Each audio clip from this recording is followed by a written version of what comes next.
Hi, everybody. I'm Dr. Marc Greenstein. I'm a urologist here with Advanced Urology, and today we're going to talk about a procedure that is kind of new to America called Aquablation. So this is mostly for prostate enlargement, and let's take you through the slides. So once again, my name is Marc Greenstein. I am a board-certified urologist here in Atlanta. I joined Advanced Urology about 2 years ago after practicing in New Jersey for about 15 years. I've done all kinds of different prostate surgeries over the years: needle ablations, TURPs, lasers, microwaves, urolifts, resumes, prostate cancer surgery, open, robotics, and now I'm one of the adopters of this new technology called Aquablation. So the goals of this presentation are to address the following questions. What is BPH, or benign prostatic hyperplasia? What are my treatment options? And who and why should I consider Aquablation therapy? So let's go through the anatomy here, understanding what BPH is. So the prostate is this little gland that lives under your bladder. You're not even supposed to know that it's there. The only job of the prostate is to make children. That's it. It provides fluid for the sperm so that the sperm can get to the cervix, and then they can get into the uterus to make children. After that, the prostate's job is to cause problems: enlargement, pain, bleeding, infections, and of course we worry about cancer. And then its job is to give me something to do, otherwise I'll be bored all day. So prostate enlargement happens in almost all men, some young in their 40s, a lot of guys as soon as they hit 50, and it's going to affect at least 50% of the population. And each year, as you can see in the diagram, we have the prostate underneath the bladder here. This is the tube that we urinate through called the urethra. And as the tissue of the prostate grows, it crunches down on the bladder neck, it crunches down on the urethra, and the bladder starts to get thickened because the bladder is a muscle. And then we start having, trouble urinating. No one knows why that the prostate enlarges. It's mostly genetics. It's part of the gene pool. So if your dad, uncle, grandfather has it, you're most likely going to have it too. So what are some of the symptoms of benign prostatic hyperplasia? Well, the first is the inability to hold in your urine. In other words, all of a sudden, you're going to start getting some urgency. You're going to get frequency. Urgency is where we get the immediate need to run to the bathroom. Frequency is like, oh my God, I got to go again. Nocturia is the worst because that's when you're waking at night and you got to get up and you start losing sleep. And then of course, the embarrassing part is the little bit of the dribbling that happens when you're trying to get to the bathroom, or even sometimes after you go to the bathroom. Then there are symptoms of you can't empty your bladder well. That's the obstructive symptoms. So that's straining or the need to push. Sometimes it burns. Sometimes there's some hesitancy. In other words, you go to the John and you're standing there, you're like, oh my God, okay, here we go. Let's get started. Oh, finally. The weak stream, the stream should be nice and strong. Some guys are starting to tinkle on their toes. Intermittency or stuttering, the stream starts and stops. And then of course we worry about the big one of urinary retention. In other words, one day you just can't pee. You stop peeing. You wake up, you're like, oh my God, I can't urinate at all. You're running into my office or you're heading into the emergency room. What does this all do? It affects quality of life. Lack of sleep, lack of going out. You need to find out where all the bathrooms are. Some guys need to take a change of clothes with them. And then the intimacy of leaking or bladder problems during sexual activity. So how do we diagnose benign prostatic hyperplasia? Well, you go to your family doctor or you come to a urologist and we talk to you. What are your symptoms? We're going to ask you to fill out a questionnaire called the International Prostate Symptom Score.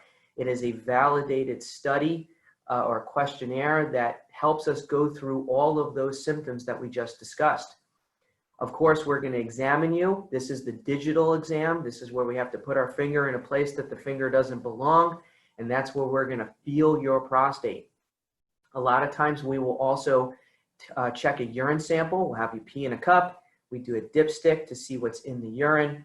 We will do a bladder scan. That is like a mini ultrasound where we check how much is left over in the bladder after you've gone to the bathroom. We call that a post-void residual. And a lot of times we'll do a flow study. That's literally you pee into a funnel or you urinate into a funnel, and it records how fast it comes out. Is it coming out at high speed? Is it coming out at slow speed? And those are some of the basic tests that we do. I'm going to back up a second here. Some of the other tests that we'll do, depending on the person, is we will measure your prostate. We'll do an official ultrasound to look at your kidneys, to look at your bladder. We like to look at the bladder wall thickness because the bladder is a muscle. You work the muscle hard, the muscle gets thicker. And actually in bladder life, that's not a good idea. We don't want a thickened bladder like you want your muscles. We will measure your prostate under ultrasound. How big is it? Prostate should be a walnut. Should be that big, 20 to 30 cubic centimeters measured. In other words, length times width times height.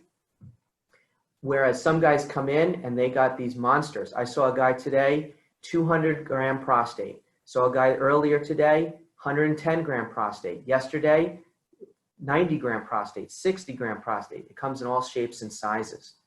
We will also do pressure testing. We want to know how much pressure is being generated in the bladder to urinate, because a bladder that's working real hard is a bladder that's going to not work later if we don't treat it in time.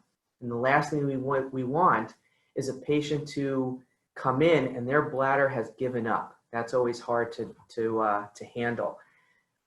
Think of it like this. Everybody's heard of congestive heart failure. Congestive heart failure is where the heart is beating so hard that eventually the muscle starts to weaken and the bladder, and the heart starts to fail. Well, we see that in the bladder. The bladder starts to work hard, the muscle thickens, and then eventually the muscle of the bladder gives out. So what are some of the treatments? Well, we have watch waiting. Let's just watch, sit tight. Maybe take some over-the-counter stuff like saw palmetto. There's medications. It's America. We love medications. Flomax, uroxetrol, Solodicin, finasteride, dutasteride, terazocin, doxazocin, all kinds of medications to relax the prostate or shrink the prostate or both. And then there's surgery. The main surgery, the gold standard surgery, is what's called the prostate resection or TURP, also known in the locker room as Roto-Rooter. Everything in the world of prostate enlargement is based on the TURP because that's all that there was for about 40 years. And then medicines were invented. And medicines kind of stifled the world of prostate surgery, but still there are guys where medications just don't work. And then as life went on, starting in the 80s, different surgeries were invented to mimic the TURP or resection of the prostate. So watchful waiting means we're just going to sit tight. Your urine symptoms are not that bad, but your prostate's getting a little enlarged. So for example, let's pretend you're 52 years old. I measure your prostate. It's about 35 cubic centimeters. But your symptoms are annoying. They're not ruining your day. You're not having any trouble. We're just going to sit tight. Maybe bring you back once a year, every 6 months, check your symptoms, check your residuals, check your urine, et cetera, et cetera. Then there's medications. Let's shrink them. Let's relax the prostate. Let's shrink the prostate. So like I mentioned, tamsulosin, which is Flomax, Solodicin, which is Rapaflo, uroxetrol, which is alfluzicin. Those are some examples. Those relax the prostate. And so the prostate's a gland. It's got little muscles inside of it. And those muscles relax. The bladder squeezes better. They empty bladder better. And the symptoms start to get better. And then there's the finasteride and dutasteride. Those are medications that shrink the prostate. And in some studies, they'll shrink the prostate by 30%. Ideal in a patient where they have a 50-gram prostate or 50 cubic centimeter prostate. Not ideal when I have a guy that brings me 130-gram prostate or 130 cubic centimeter prostate. Because 30% of 50 is very different than 30% of 130 cubic centimeters. The other problem with medications is you got to pay for it. You know, some of the insurances give a stifle to that. They don't pay for some of these medications, and medications have side effects. Tamsulosin and silodosin cause dizziness, they cause loss of ejaculation, and they're also linked with dementia. So we don't like those medicines too much for the long term. Finasteride and dutasteride, great medicines, shrink the prostate. They will even cut your PSA down in some individuals, but linked with breast enlargement, loss of libido, loss of ejaculation, tiredness, lack of sex drive, which is loss of libido. And in some men, we can throw the kitchen sink at them with the medications. And like it says here, up to 30% of men will not do well with medications. So then there's surgery. And like I told you, surgery has been out there for years. It is there to make the prostate smaller, open the channel. And so everything is built on the roto-rooter, the TURP, as it mentions down here, the resective surgery. A TURP is where I look inside a bladder, of course under anesthesia. I have a camera called a resectoscope, and I basically carve out the inner part of the prostate. My analogy is take an orange, the rind is the capsule of the prostate. Make a hole in the middle, and then take your finger and just scrape out the pulp in the middle of the prostate. That's the prostate enlargement tissue that I scrape out, and you leave the rind behind. So now you have a big channel to urinate through. That's a TURP. And so what's been invented over the years are things like a UroLift, something called steam therapy, which is a Resume. There's all kinds of laser surgeries, Revolex, HoLEP, green lights, and those are just to resect the tissue, but using laser technology as opposed to a resective or electricity technology. Another tried and true is something called a simple prostatectomy. Now, that's also been out for many, many decades, but that's a bigger surgery. That is sometimes requires an incision from the belly button down to the pubic bone. That's where we open the belly up, and we basically take out the middle of the prostate with my hands. Every urologist will tell you stories about doing a prostatectomy because it's actually a fast operation with great outcomes, but you're in the hospital for a while. You may have to have a transfusion because it tends to be a bloody surgery. Recently, in the last 10 years or so, if not a little bit longer, they're able to do this robotically now, but it still requires abdominal surgery. It's got a different side effect profile because you're involving the belly now. Still a great surgery, but not for everybody. So what about aquablation? So a company called Procept came out and said, let's think outside the box. Let's find some other way to treat these prostates that are enlarged and causing obstructive and irritative symptoms. And they invented aquablation. So it is a type of resective surgery because you're getting rid of the blocking tissue. You're not moving it, you're not lifting it, but you're resecting it.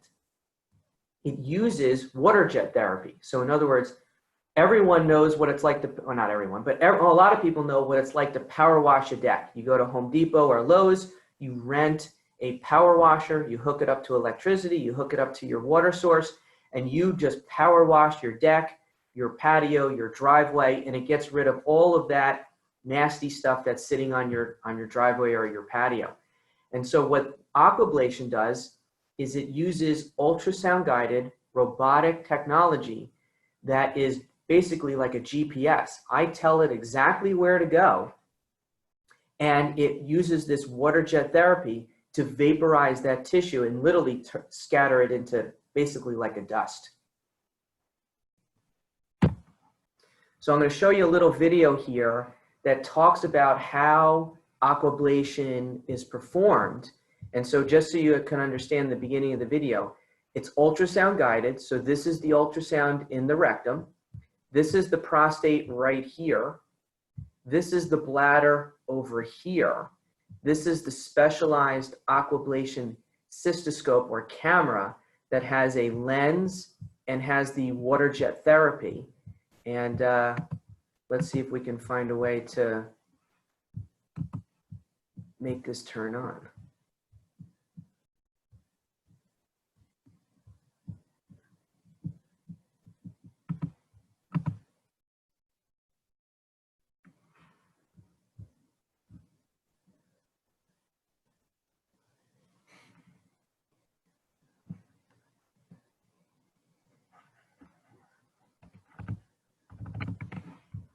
All right, so we'll use my little finger pointer now. So this is a gentleman, it's a cartoon, but here's a gentleman that's asleep. So it's done under general anesthesia. They're placed in what's called the lithotomy position. That's like when the baby's delivered. The ultrasound is placed into the rectum, and I start mapping the prostate. And here's my ultrasound up here in the right corner. The camera goes in, as you just saw, into the penis and then into the bladder. And then I start playing basically a computer program, and I start mapping the prostate. So this is the prostate here. I tell the device where to go. I make sure that all points are looking good. We test the water jet. We tell the computer program where the camera is, so that it's, like I told you, GPS guided. And then once we're a go, we turn on the water jet therapy. This is just some more, this is a side view. So the prostate is here. Actually, excuse me, the prostate is here. Prostate's here. And then this is me telling the device exactly where to go to the millimeter. And it's telling me where the opening of the bladder is, the prostate growing into the bladder, because that's very common. And then I step on a pedal, and here comes the water therapy. And so here's a schematic or a diagram, a cartoon of what it looks like. In the lower quadrant was what it looks like under ultrasound. This is what it looks like with my camera, and you can see the jet therapy going from side to side. We drain the bladder off the side, and we wait for the water jet therapy to get to a specific point in front of the prostate. And so the end point here is actually where the ejaculatory ducts are for ejaculation. And so we can spare this part of the prostate so that ejaculation can get spared in many of the patients that we do this aquablation for. So once we're done, camera comes out.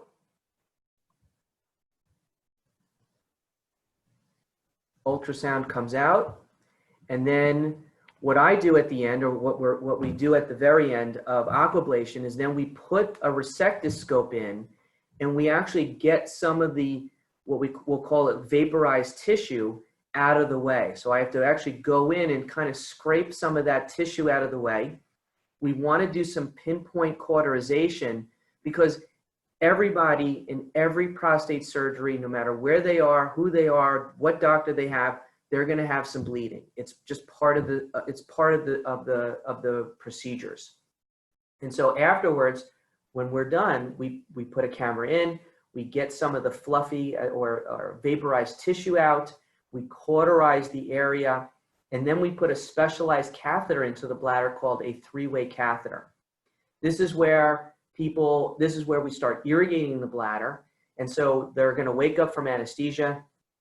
There's going to be a catheter in their bladder. There's going to be big bags of fluid over here that drip fluid into the bladder and then drain right out. And what that does is it helps control bleeding in aquablation patients, or any patient with prostate bleeding or bladder bleeding. All right, so why aquablation? And so one, it's GPS guided. In other words, I am seeing exactly where to go because I know the anatomy based on the ultrasound that is live in front of me. So I say here, here, here, here, and I don't have to worry about going to different areas. It's robotically controlled. In other words, I'm telling it where to go, and then the machine does the work for me. It's almost like being on a factory and you have a robot saying, okay, time to put a hubcap on this car. And I can control all that. And if I don't like the way things are going, I take my foot off the pedal and I make it better. The long-term data is pretty good. Actually, it's very good, excuse me. The patients that we've done here at Advanced Urology are doing great. They are very happy. Sexual experience has been good after surgery. Everybody's off their prostate medicines unless they need to take something long-term for another reason, and we can talk about that in a second. but the durability has been superb. So after the procedure, you're going to wake up. There's going to be a catheter in. We leave that in overnight in the hospital. The average stay for patients in our practice here is 1.6 days. In other words, most people go home the very next day. Some people have to stay an extra day because of either blood pressure management, sugar management, catheter management, whatever they need to do before they go home. Patients' catheters are coming out usually about 2 or 3 days after their surgery. So classically in my practice, what we do is you go home with the catheter, you just get better. The nurses and my staff will teach you how to handle the catheter. It's actually not that bad. It's annoying, but it's not that bad. And then we're going to bring you into the office, usually about 2 to 3 days after the surgery. We're going to fill your bladder up with water right through the catheter. We slip the catheter out and we get you to urinate before you go home so that we know that you're doing well. Of all of the patients we've done, no one has had to have the catheter put back in, so that's a bonus. And then, once the catheter comes out, you just have to get better. Everybody's a little sore. Everybody has a little bit of bleeding. Everybody has urgency and the need to go to the bathroom a lot, because when you operate on the prostate, its next door neighbor, the bladder, gets upset and it says, let's go to the bathroom a lot. Usually I have people taking it easy for about 2 to 3 weeks after surgery. We just don't want you to do anything dumb. We don't want you to go and ride your bike. We don't want you to go and play golf too quickly, because we want you to heal. The last thing we want to do is have to bring someone back to the operating room for bleeding or for pain, or give them extra pain medicines when we really can avoid things like that. So that's basically my talk on aquablation. We're thrilled about it here at Advanced Urology. We've been doing it for the last about 1.5 years, if not 2 years already. And we think it's got a great future in the world of prostate management. And so what I'd like to do now is I'm going to open up the little chat room here for some questions. So give me a second here. All right, so our first question is, what's the catheter time? So like I mentioned in one of the previous slides, the catheter times are usually catheter definitely overnight. Everyone has a catheter for a minimum of 48, if not 72 hours. In the study that we did here, we studied our first bunch of patients, and I think we had some patients where the maximum catheter time was about 5 days. But almost everybody's getting a catheter out in about 48 to 72 hours. And like I said, the catheters are annoying. My staff will help you with it. We'll give you medicines to calm down the irritation from the catheter so that everything gets better. Next question, hospital time. Like I mentioned before, everybody stays in the hospital overnight. It's just what we have to do. 1.6 days of hospital stay. So when we looked at our studies of our patients, 1.6 day of hospital stay was the average. In other words, almost everybody was going home the next day. Some people needed to stay an extra day because of nausea or sugar management or high blood pressure, or just they needed an extra day of irrigation. Sometimes that happens. Hopefully that answered your question. Next question, size of prostate. All right, so this is where this is important. So for the last 18 years of practice, I have always, and I mean always, determine the type of surgery that a patient needs based on size. I am not a one-trick pony. Not everybody in my practice is going to get aquablation. Not everybody's going to get a TURP. Not everybody's going to get a UroLift or a Resume. I tailor it to the individual. Now, in Europe, where they have done aquablation longer, because everything starts in Europe, they've done this on all different kinds of sizes of prostate. 50 grams, 40 grams, 150 grams, all different walks of life. Presently in my practice, I'm reserving aquablation for prostates that are very big, 90 grams or higher, 90 cubic centimeters and higher. The reason for that is because when prostates become 90 cubic centimeters and higher, those men have higher complication rates when you do a scraping of the prostate or the TURP. There is an old school side effect called a TUR syndrome or transurethral syndrome. In other words, when I scrape the prostate, I am causing veins to open in the prostate. And when I scrape the prostate and do prostate surgery, I'm using irrigation to see where I'm going. That irrigation can get into the venous system. If that irrigation gets into the venous system too long or too much, a person's salt levels will drop. If their salt levels drop, they can get very sick. And so the bigger the prostate, the more the resection. The nice thing about aquablation is I'm done in 45 minutes. The resection time is anywhere from 4 minutes to about 10 minutes. And so the chances of this side effect, this TUR absorption or TUR syndrome, is practically zero.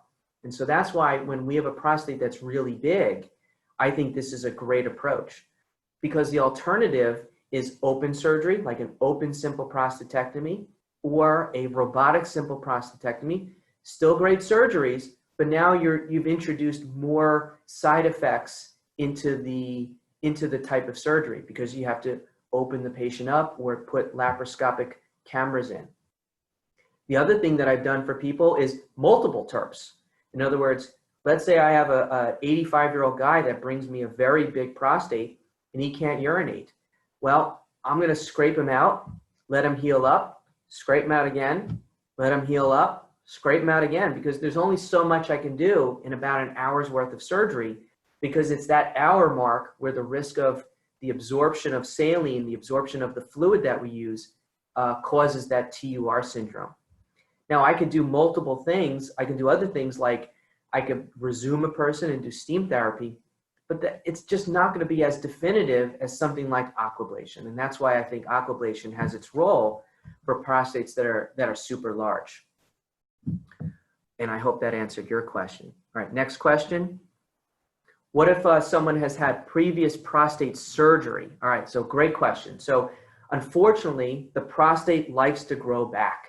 I can do the most perfect surgery in the world. I can get out all the little parts of the prostate and just leave that shell behind, but that prostate's going to try to grow back. Some guys, it will grow back within a few years. Some guys, it'll take 20 years, but it's going to try to grow back. So let's say a person had a Resume previously, or they had a Urolift previously, or a green light laser previously. Well, if I look inside their bladder and I do my ultrasounds and I still see a very large prostate, they are definitely a candidate for aquablation, because it will get rid of all that residual tissue, or that tissue that regrew or grew back. If someone had a Urolift, which is those little clips that go in, it'll get rid of those clips and I'll just flush them out of the bladder when I'm done. Next question is, what about ejaculation? So like I said, this is probably the only surgery out there that is with a camera, that is resective, that can spare the ejaculation. Why? Because when I showed you that map, or that video of the prostate, and I map it out, it is showing where the ejaculatory ducts are. And I can tell the ultrasound, the robotic technology, to spare that area, to spare those ducts, so that the ejaculation is saved. And let's be honest, when you have a man who is very in tune with their sex life, they're going to want to make sure that their erections and their ejaculations are spared with prostate surgery. The last thing I want is to have a patient who's very upset because their sex life is very different after having prostate surgery. Next question. Erections. What will my erections be like? Well, the other nice thing about this technology, like some other technologies, that it should not affect the nerves that head to the penis to help you get an erection. And so those nerves are underneath the prostate, and because there's no heat or energy that's involved, those nerves should be spared. So the erection should be fine. The other thing is, we're not going to disrupt the blood supply to the penis at all. And so if the blood supply to the penis is good, that's all that matters as well. Those should be spared, and the erection should not be involved and should not be harmed with aquablation. Let's see, next question. Question about prostate medications. Well, almost 100% of guys are going to come to me on their prostate medications because that's usually the first line of therapy. If they're not on prostate medications already, I'll tune them up with prostate medications like Flomax and finasteride at the same time. But then after the surgery, we'll get you off your medications, because why take something that brings risk for the long term when you don't need them after the prostate has been opened up and the channel's nice and big. Now, with that said, I will keep some men on finasteride, and there's two reasons. One, there's some men I do not want back in the operating room ever again, because I don't want them to have the risk of anything with anesthesia, with catheters, with hospitals. And so if I can prevent the regrowth of that tissue, I'm going to do that, and that's where finasteride comes in. The other group of men are men that have had a risk of prostate cancer. So they haven't had prostate cancer. They've had a risk of prostate cancer. So for example, they had an elevated PSA, their father had prostate cancer, but they've been worked up and they don't have prostate cancer. In the prostate cancer prevention trial, it has showed that there is a role of keeping men on finasteride to prevent prostate cancer from developing. So in some men, I will keep them on their finasteride because it has a role in prostate cancer prevention. And I hope that answered your question. Last question is, will my prostate grow back? Well, unfortunately, I can't fight genetics. I can't fight DNA. And yes, your prostate will grow back. But I'm hoping that this is a surgery that's going to last you 10, 20, 15, who knows, years. The problem with any prostate surgery is we don't have data that long.